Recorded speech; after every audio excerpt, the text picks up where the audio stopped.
Drama serial कभी मैं कभी तुम की नेक्स्ट आने वाली एपिसोड में आप देखेंगे कि जब मुस्तफ़ा और अदिल की माँ बैठकर रो रही होगी और कहेगी कि न जाने किसकी नज़र लग गई मेरे बच्चों को जो उनकी खुशियां ही खा गई, जिस पर कहेगा मुस्तफ़ा का बाप कि किसी की नज़र नहीं लगी है तुम्हारे घर को, बल्कि इस तरह से दो फिरकों में बांट दिया था तुमने अपने बच्चों को। अदिल को तुम फोकिया देती थी हमेशा मुस्तफ़ा पर, और इस तरह से हमारा मुस्तफ़ा भी पैसे की धुन में लग गया और अदिल अदिल अदिल के तो दिल में लालच ही आ गई।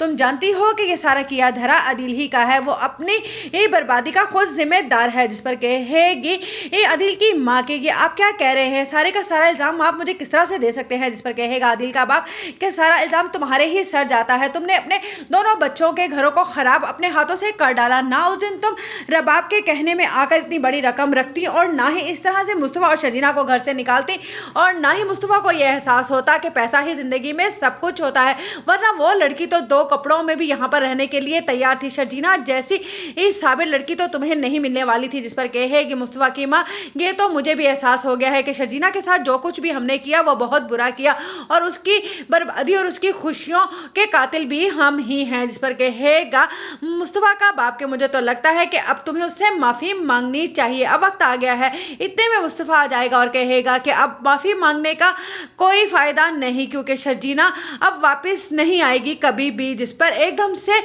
मुंह खुले का खुला ही रह जाएगा मुस्तफ़ा की माँ का, और वो कहेगी कि क्या मतलब है, क्या हो गया है शर्जीना को। जिस पर मुस्तफ़ा कहेगा शर्जीना और मैंने अपने बच्चे की खुशी को खो डाला। जिस पर कहेगी मुस्तफ़ा की माँ कि ये तुम क्या कह रहे हो कि मैं दादी बनने वाली थी, मैं कितनी बदकिस्मत हूँ। एक बेटा जो मुझे धोखा देकर सब कुछ मुझसे छीन कर ले गया, और दूसरा बेटा वो जिसकी खुशियों को मैं खुद से खा गई। जिस पर कहेगा मुस्तफ़ा आप अपने आप को क्यों कोस रही हैं, अब उस वक्त आप कहाँ गई थी जब आपने मुझे और शर्जीना को घर से दरबदर होने के लिए छोड़ दिया था। इधर अदिल बिल्कुल ही एक्सेप्ट नहीं कर रहा था कि नताशा भी उसे बुरे वक्त में धोखा दे देगी, क्योंकि नताशा तो चैलेंज कबूल किए हुए थी।